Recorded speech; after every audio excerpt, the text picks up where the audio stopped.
That didn't work out so well. It was muffled, it was too quick. Maybe if I had the ability to actually slow down the tempo of that song. Because I really do like that song a lot. But anyway, this is called Papersnake. I'm mesmerized by papers today. I'm flat as papyrus and molded pulp into a two-dimensional page. And I'm analyzing every fold as if they tell a story, like wrinkles on aging skin, each bears witness to a fault line. An earthbound quaking mapping out our refusal to give up or to give in.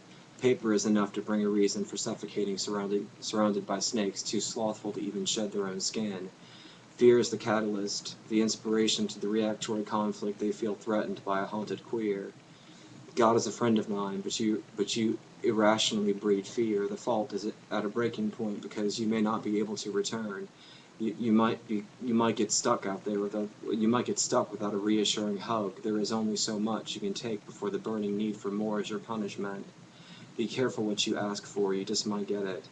So who's laughing now, for I hear no sound? Well, well, well, well, see who ends in misery, the inflicted or perhaps the inflicting. Just don't come crying to me with that tragic tune. You'll have to belt it out for yourself while standing naked before the moon. And I have specific orders. Stop now, or you will have to resume to the final resting place for all that unlawfully consume that which is not offered, or that which is not given to you, because to take without permission is a silent, violent execution. Practicing polished abstinence is your suggested solution, but you are old enough to exercise the brain that God gave you.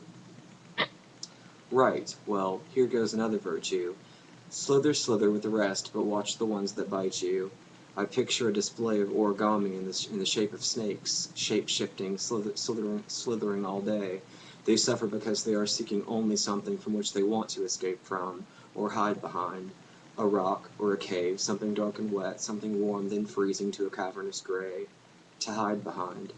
A smoke screen, masking, because the embarrassment lies in the lack of explanations. There is nothing quite as sorrowful as seeing snakes slumber about, sneezing, snoring, and simultaneously simply seeking their own self-serving needs. A swallowing of a rat race is too big that even a king python has enough dinner for two. So why ever dine alone? Because insecurities lurk beneath every saliva-soaked swallow, and poor excuse for exchange is the message engaged in, for all the sheer sake of watching the rape of a sanity and the amused torture of an unsuspecting soul. For to live in a constant state of fear and a predatory phobia is not a satisfactory existence for even the most inferior species and the most vulnerable of the few and the more. But hey, yeah, it's dinner time. It's dinner time, so let's just all enjoy the ravenous show. I guarantee the show's not free, and the snake charm is the cost and the fee. Without the charm, there would only be venomous serpents, ungrateful and poisoning, with conversations that make as much sense as the devil is clean. Dirty hand played by the predator stalking with an amphibious precision, invertebrate equivalent of a sadness misused, and possession devouring food ferociously. Still amused, and why?